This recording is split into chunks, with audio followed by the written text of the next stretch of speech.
Good day, and welcome to this New York Foreign Press Center briefing. My name is Daphne Stavropoulos, and I'm today's moderator. Continuing on with our City Spotlight series, it's a pleasure to introduce Tim Cowden, President and CEO of the Kansas City Area Development Council, and Justin Meyer, Deputy Director of Aviation at the Kansas City Aviation Department. They will be speaking about the economy of the Kansas City metropolitan area in the heart of America's Midwest. And they will also be discussing major infrastructure projects underway, to include a $1.5 billion airport slated to open in March 2023. Kansas City International is also being considered for supplemental federal funding from the American Rescue Plan Act to incentivize more international flights. This briefing is on the record, and the views expressed by briefers not affiliated with the Department of State are their own and don't necessarily reflect those of the U.S. Department of State or government. If you've not had the opportunity to do so, please ensure your full name and media outlet appear on the screen.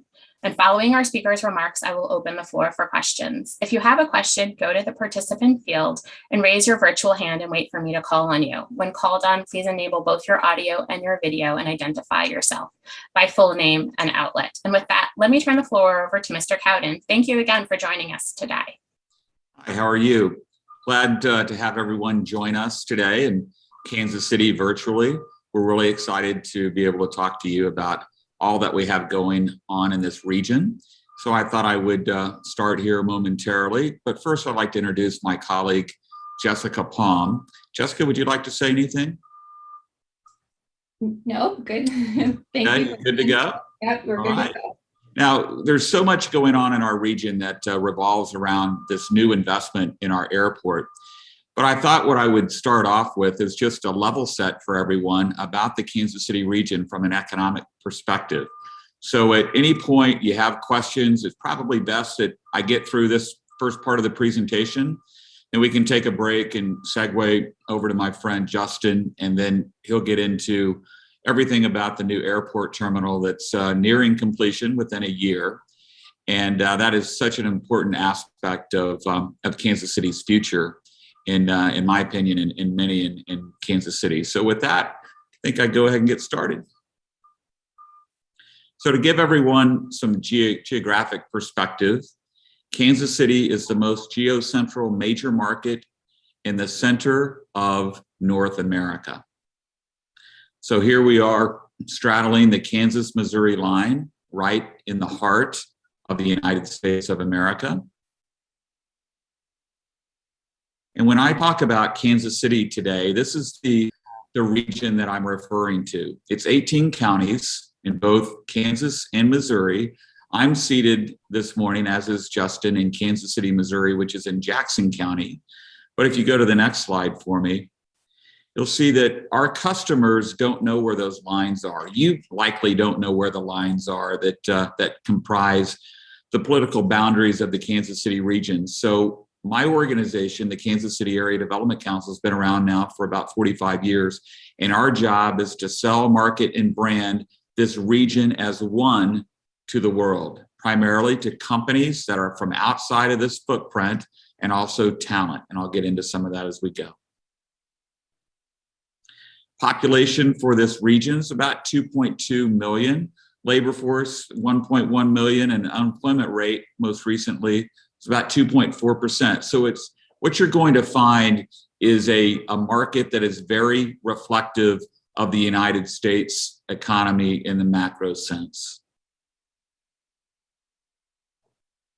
When you look at the makeup of our economy, as I just referred to, it's fairly much a mirror image of the US economy.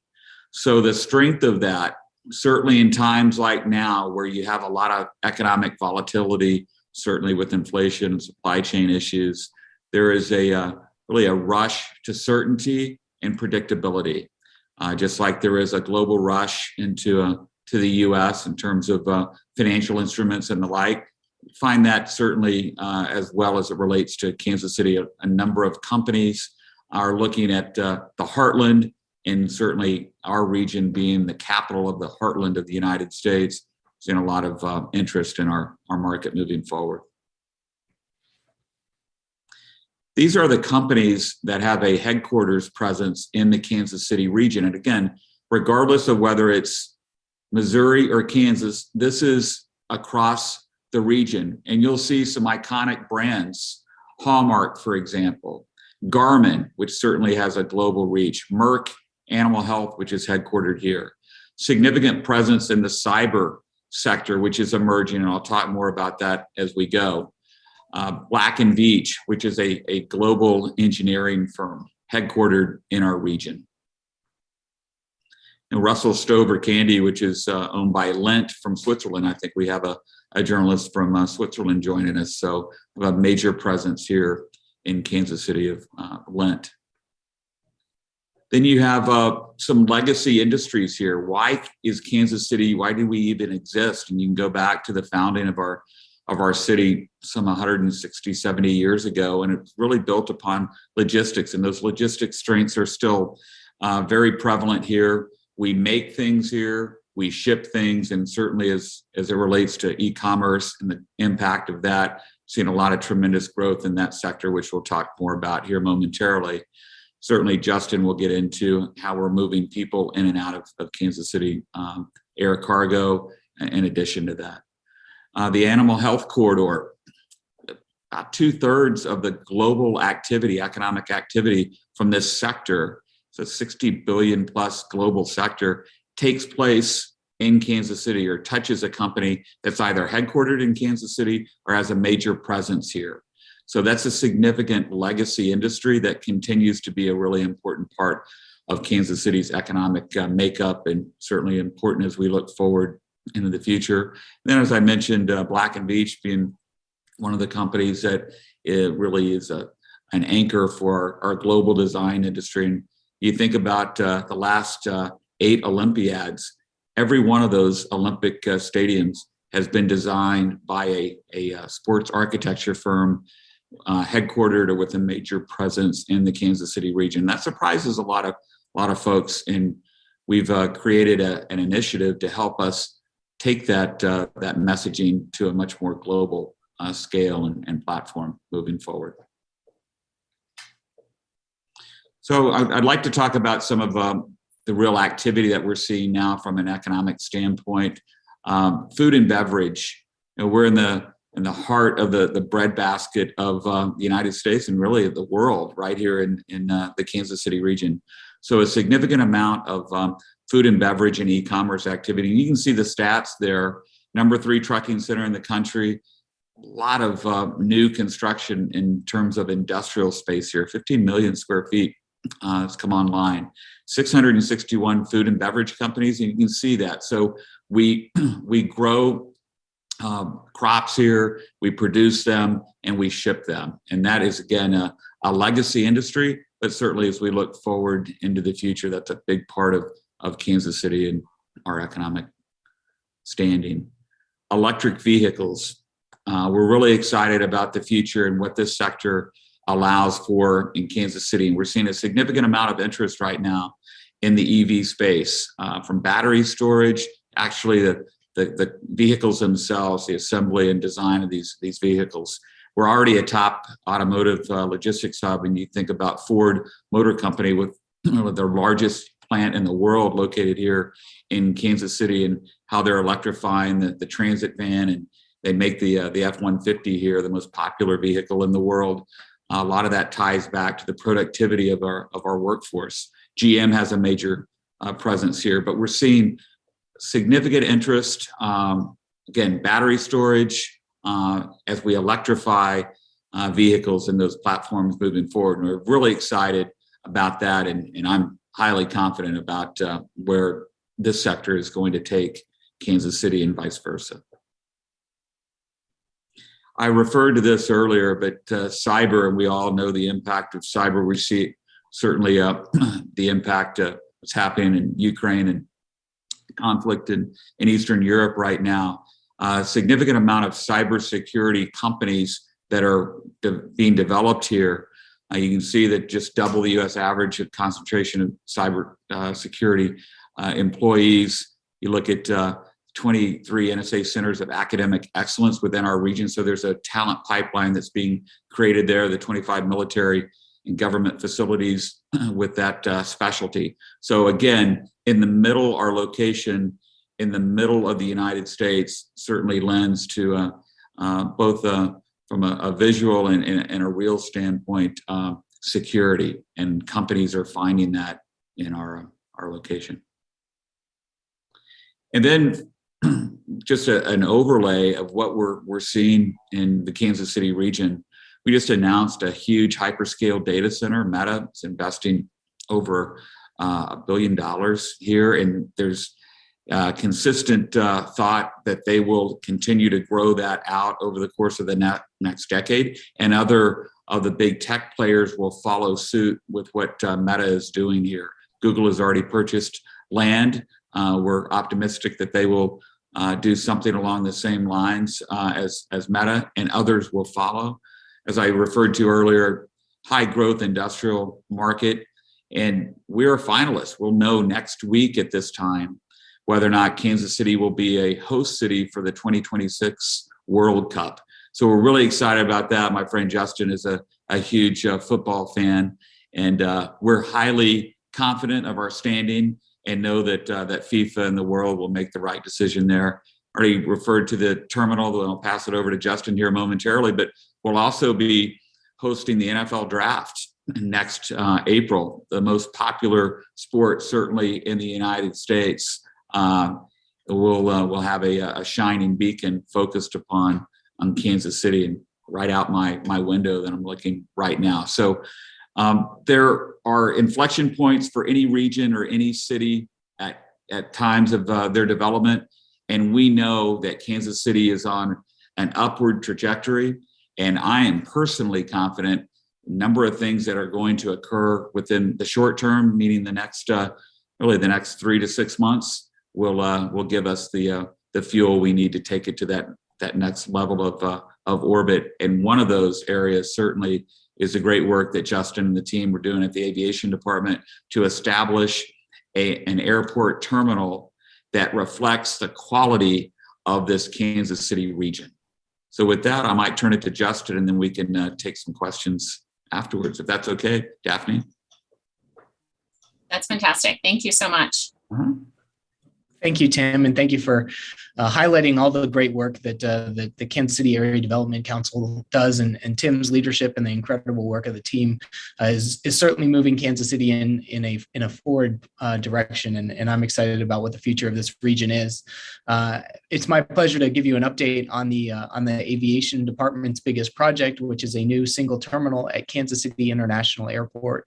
We're a mid-sized U.S. airport. We serve non-pandemic times almost 12 million passengers per year, and we are the largest airport in a significant region. So where Tim would show some population numbers, over 2 million, when we think about the area that we serve, the airport being the largest commercial service airport within 300 miles, it does pull larger than that. So I think someone else is controlling slides, so we can flip to next slide. Thank you. This is just an overhead view of what our project site is, and you can see the blue new terminal, which went where a former horseshoe-shaped terminal was. And I won't spend a lot of time on the history of Kansas City and aviation, but it's an interesting legacy, including Trans World Airlines, and their global headquarters was here in Kansas City. And they certainly had a lot to do with the initial design of the 3 horseshoe-shaped terminals that we are ready to move out of. We've seen a lot of change in the U.S. aviation industry and the global aviation industry as a whole, as airplanes have gotten larger and range has increased. And there's been a lot of things that have changed that have made our existing terminal complex design not as customer focused and customer friendly as what Kansas City deserves. So with a groundbreaking in 2019, we are now less than a year away for a new terminal opening in March of 2023. The new terminal is a 39-gate facility that will completely replace the older facilities that we're operating in now. if we want to flip one more, is the rendering of what the facility will look like, and gives you an idea of some of the customer conveniences, the proximity of that parking garage on the left-hand side, an upper and lower level roadway structure for easy arrivals and drop-offs and taking commercial vehicles off of the primary roadway into a commercial curb area, lots of natural light, lots of glass, lots of windows to bring the beauty of the region into the facility. And one of my favorite things with the new facility as well, just an indicator of our commitment to customer service and the guest experience, is the glass boarding bridges, which we know are very common in the international market, but are very uncommon in the United States. In fact, it took a recent change to some legislation that would allow U.S. airports to procure and install the glass passenger boarding bridges that connect the aircraft to the building. And so when we open, we will actually become the largest all glass operator in the United States. So we're excited about that. Again, just one indication of some really significant customer experiences that we'll be delivering to our guests that are arriving and departing through Kansas City International Airport.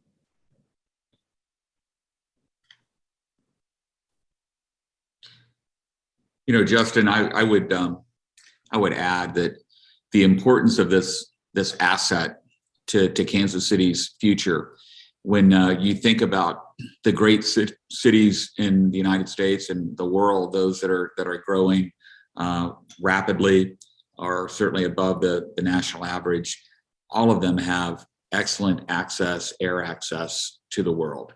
And this facility is going to help promote that type of connectivity as we move forward. You might talk about some of that, if you don't mind, Justin, in terms of what the airlines are saying and how they view Kansas City moving forward. Sure. And certainly, Tim, the facility that we are coming out of is one that hasn't necessarily helped us, and our airlines have been vocal with their struggles in terms of not enough seats in the gate areas and not enough restrooms, and just a lot of those basic level of conveniences that have been misfires for us. But we're going to go so far over and above that the hope is that we'll be able to see our airlines respond to the new space and the new opportunities with new flights, and some of that's already happening. We were thrilled to welcome our newest airline, JetBlue. Took advantage of the Kansas City opportunity. They started service to both New York and Boston just earlier this year, and we're seeing some of our airline partners that are already acquiring additional space, more gates, more office space in the new terminal than what they've had, which is clearly an indication of intent to grow. Our second largest carrier, Delta Airlines, has procured a 11,000 square foot lounge, a club lounge in the new terminal, which is something that we haven't had. And so there's just a lot of things like that are really positive indicators for what our airlines are intending to do. So our largest carrier, Southwest, is not yet selling their March of 2023 schedule, but I'm excited for the opportunity to continue to stay in their ear and have a face-to-face meeting with them even just next week, and several other of our airline partners to continue to work towards growing the air service portfolio here in Kansas City, and making not only Kansas City more accessible for the people that live here, the world more accessible for the people that live here, but make Kansas City more accessible for the world and the people that want to visit here. So that's exciting times for us at the airport. Yeah, Justin, I might ask you to add one thing, because I've heard you say this before, that it's been a unique experience for you and the team at Aviation, because you've been in a design build process of this facility through COVID. So some of the technology and the comforts for the customer that are being created, so when this new facility comes online within the year, will be the most efficient, really, in my opinion, the best airport experience in the world. Can you talk about that? Yeah, for sure. And there's a lot of things that the design build process has allowed us to do, and to kind of hold off on some decisions. When you think about technology, when we first started the idea of let's build this new terminal, there was a lot of hesitation to things like biometric screening. But now we all unlock our cell phones with our faces. So it's become a lot more comfortable for users. So things like biometric technology and some of the technology that we'll have in the security checkpoint, and not only will the technology pieces be state of the art, but we'll also be just delivering through design a really easy experience. I just looked at the distance for from an international arriving airplane seat through the customs and immigration experience to airport exit, to jumping onto transit to get into the city center. That's like less than 200 steps at the new terminal in Kansas City International Airport. And you think about what the typical arrival experience is into the United States, which is, through a Chicago O'Hare or through Atlanta, where there's trams and there's long walks and lots of things like that. We're going to deliver the most incredible welcome to the United States of America experience right here in the heart of America. And we're excited about that. And I would add that from a tech standpoint, I'm talking about it, the tech sector, technology companies. The existing terminal has really it has hamstrung our ability to recruit the kinds of companies and talent to our region. This is going to completely reset so many opinions that are held currently about Kansas City, because we all know the importance of the airport terminal and the airport complex being that first and lasting impression. So when you consider Meta's investment, they are now going to be bringing executives in and out of Kansas City through the new terminal. We believe that's going to lead to other opportunities with Meta potentially, or other technology companies. But once you really dig in and get into the details about what makes Kansas City's economy tick, the tech sector is a huge component of that. In fact, Kansas City per capita, I want to stress per capita, seeing the third most tech job growth in the country. The other two markets in the top three, San Francisco and Austin. So it's those sorts of nuggets that when we bring people in, they experience. But now, as I said before, this airport terminal, the experience there is going to match the amazing aspects of the rest of our region. Once we get people here, they see that. And I would invite any of our folks on the call here, anytime you'd want to come into Kansas City, we can make that happen, and certainly work through Daphne to do that. Well, thank you so much. Thanks for those opening remarks. We really appreciate all the information. I'd like to give our journalists who are joining us today an opportunity to ask a question. And I will remind everyone to please enable both your audio and your video to ask your question, and introduce yourself by name and outlet when you do. First question goes to Sandra. Hello, thank you for having us. I'm French. I'm reporting for L'aide de l'Audiovisuel. It's a name, it's an old newspaper. And I have two questions for you, because I heard that you have like something that more than 3 French companies, Peugeot and some others. My first question is, why do you think people, they're gonna invest in technology? What make they come like Meta, they invest in your city, right? And my second question is, do you have tax measures? Do you have incitation? And my third question, if you spoke with French people, why is there like 3 big companies in your city? Thank you. Well, thank you very much. I appreciate your question. First off, why would Meta or other technology companies select Kansas City? It really comes first and foremost with the people.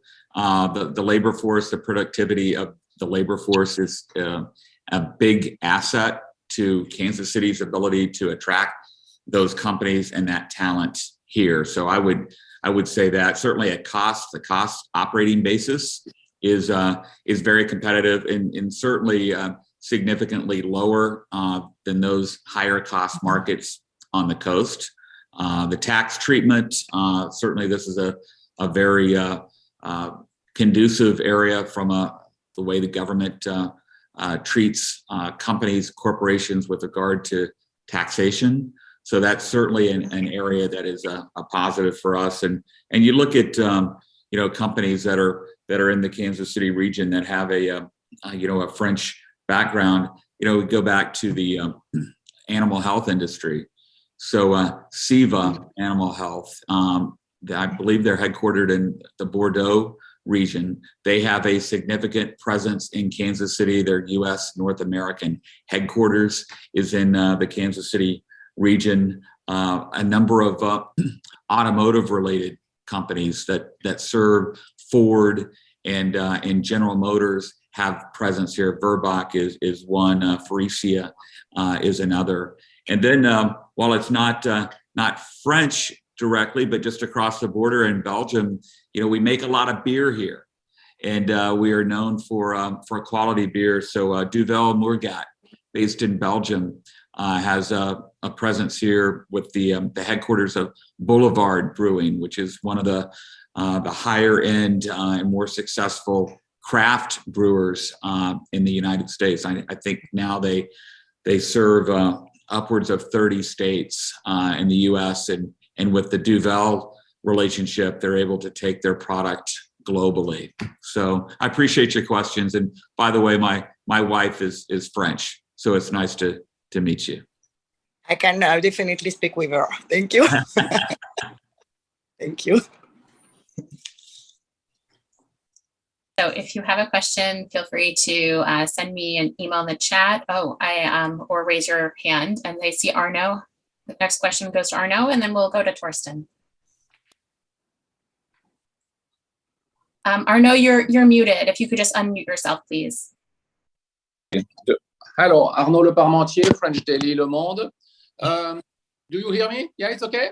Yeah, okay. I have a question about your airport. There is a shortage of staff, of a crew. For the time being, it's an awful mess to travel in the United States.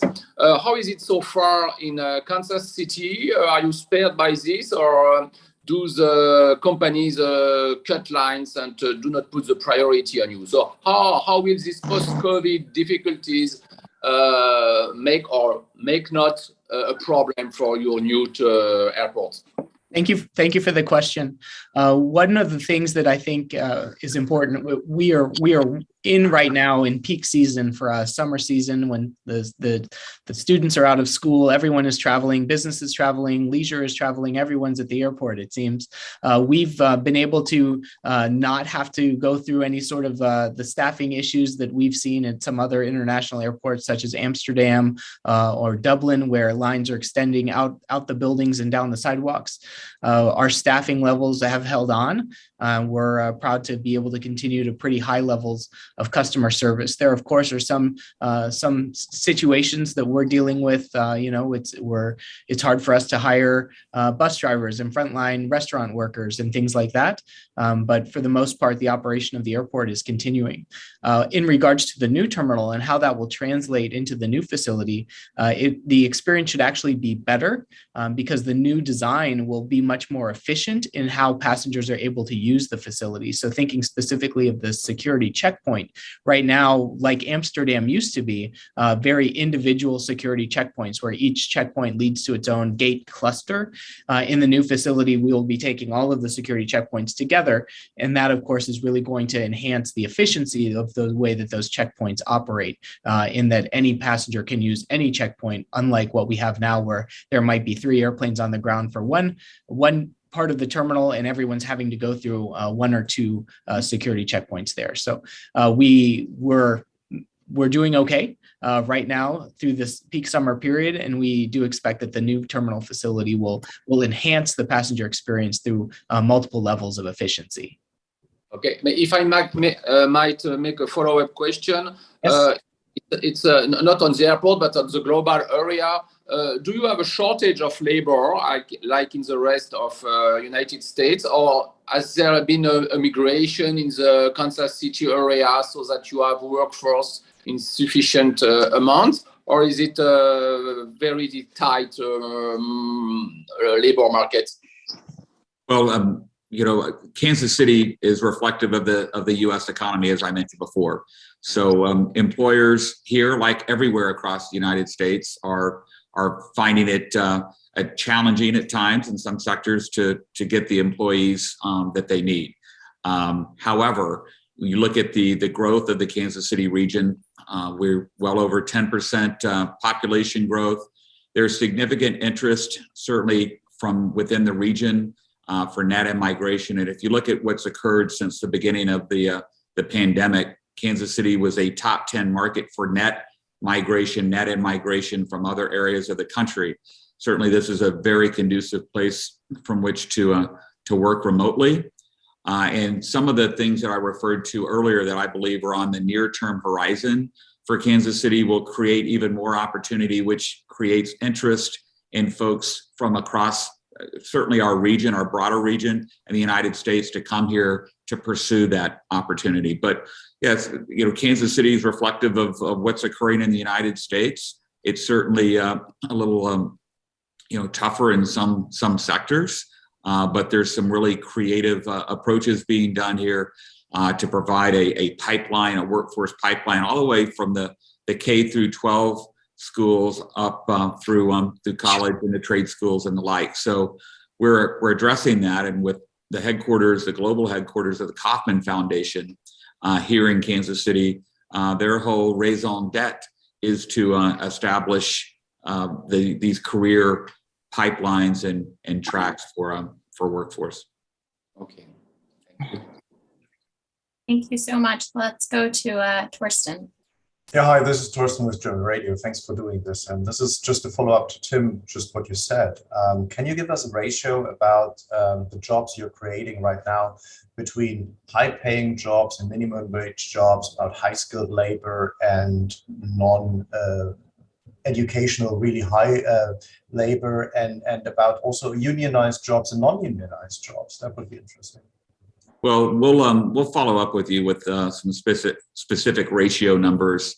We're creating a significant amount of technology jobs, which are on the upper end of the scale. And you think about all jobs now; they're all really technology jobs. And those jobs that you thought, well, in the past were more the lower skilled, lower wage jobs. Those are all having to implement new technology. For example, in the e-commerce, and as you move products from the place of production to the customer, that's all occurring here. So, we're seeing significant pressure, inflationary pressure on wages in Kansas City, like we are in most places in the United States and around the world.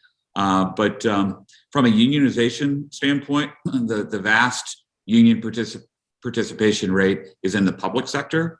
The private sector unionization rate has declined, as it has across the United States. There are certainly areas and sectors that have been more activity of late, certainly since the beginning of the pandemic.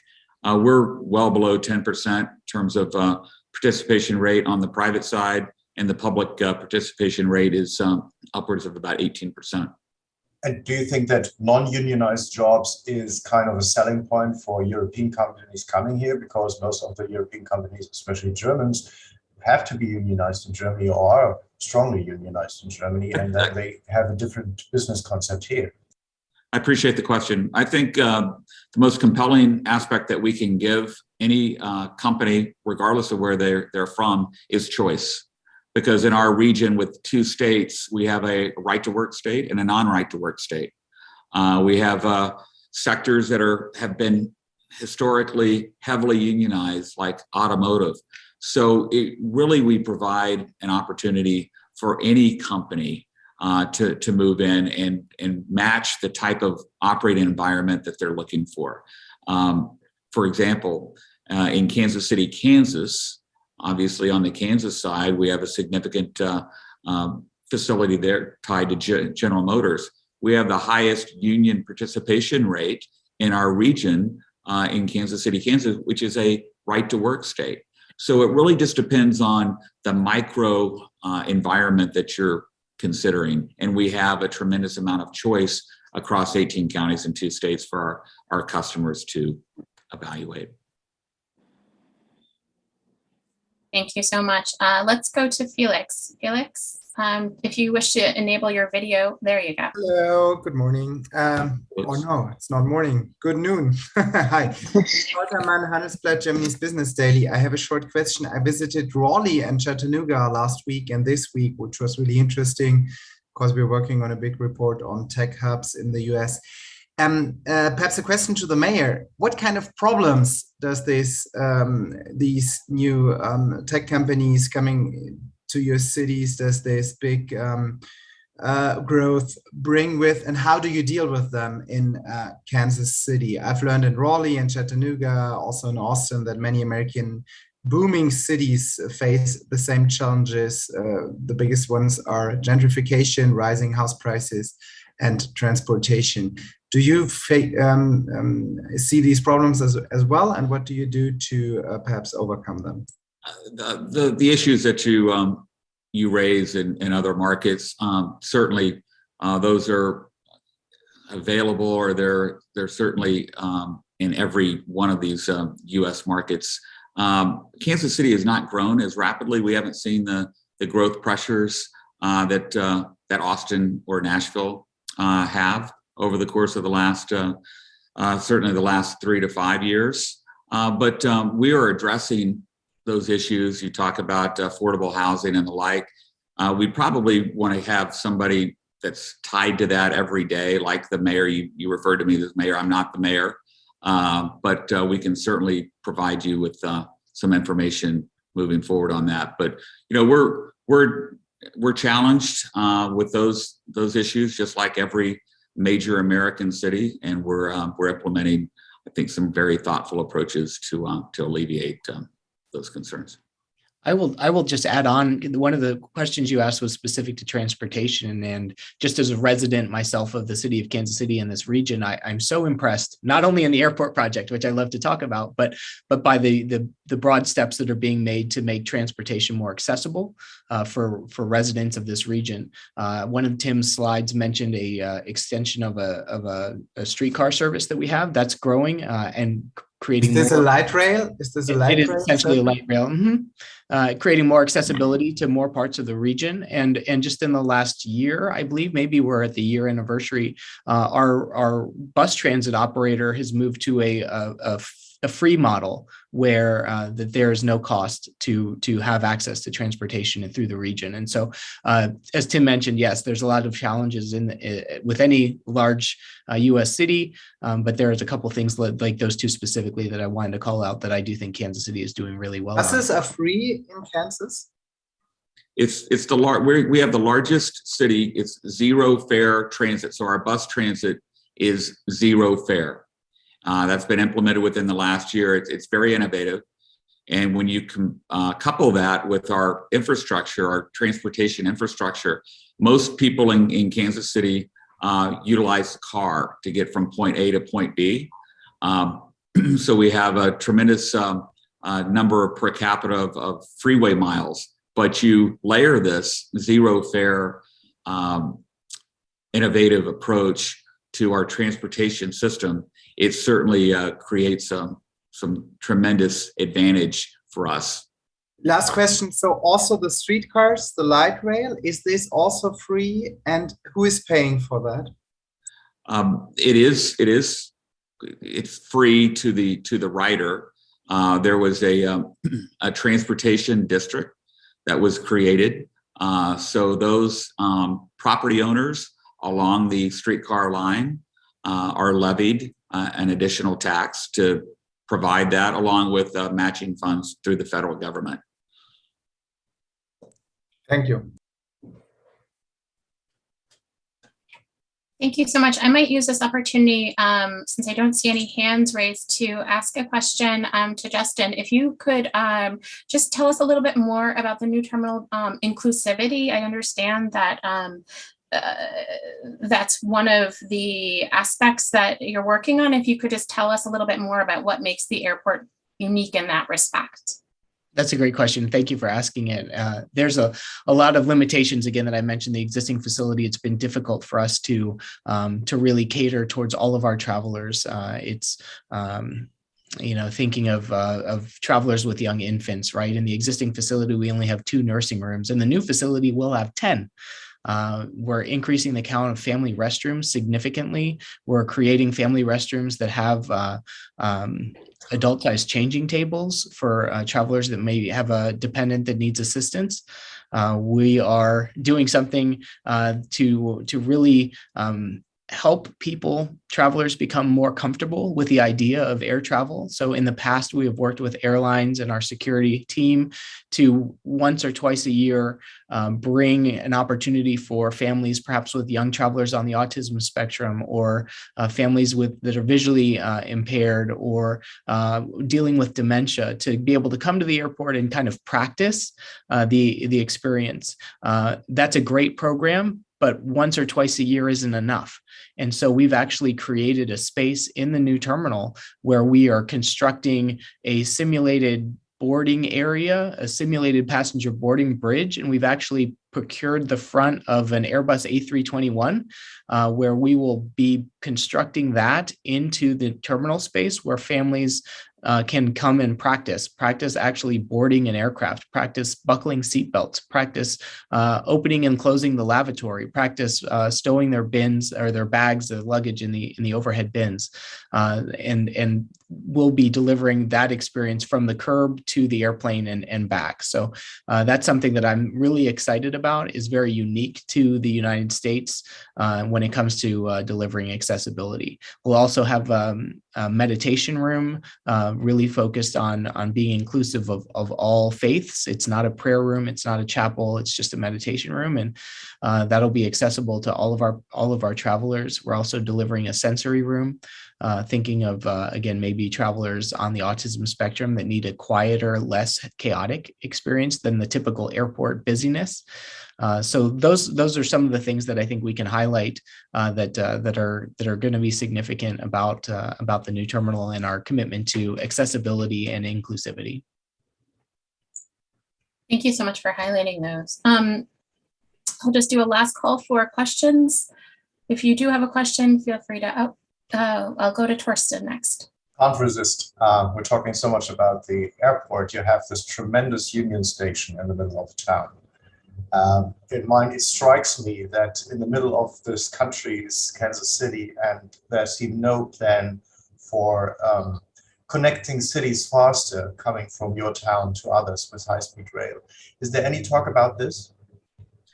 Well, I'm seated. We're all seated this morning in Union Station. That's where our office is located.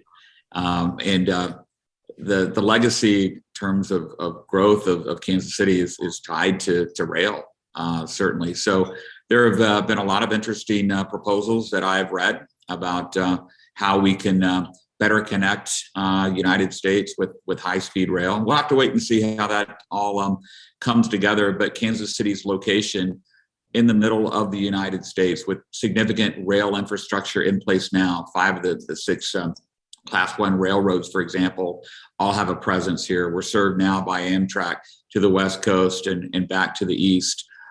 That's a much larger question to be addressed, but Kansas City will be well positioned to take advantage of that if those decisions are made to expand our rail infrastructure moving forward in this country. Thank you. Thank you so much. I'll give the floor back to you if you have any closing remarks. I don't see any more hands raised or questions in the chat.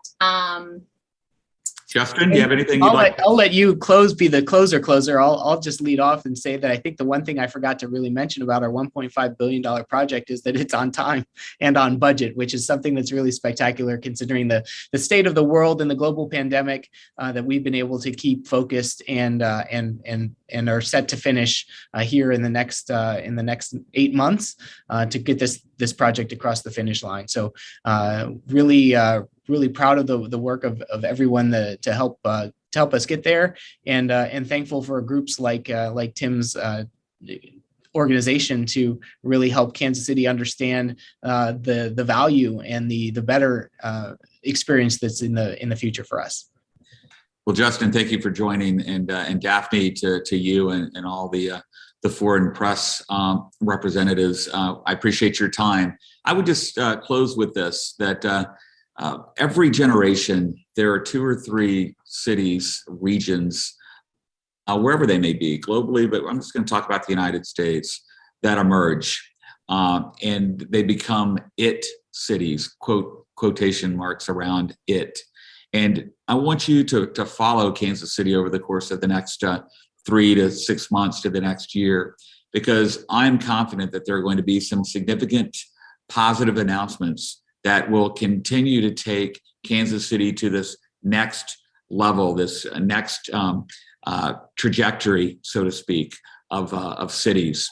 And I believe that Kansas City is poised to be that next it city in the United States. And the work that's being done at the airport with the new terminal is just going to be fuel for those types of decisions and that acclaim that I know that we're going to receive. Well, I want to thank both of you very much for participating today, and all the journalists who are logged in. I think that with your closing remarks, there could be some follow-up questions, and I will follow up with the journalists who are participating with contact information, as well as the slides that were shared today. Today's briefing was on the record. Please watch your inboxes for upcoming briefings in the City Spotlight series that we will be offering. And with that, I want to wish everyone a good day. Thank you. Thank you.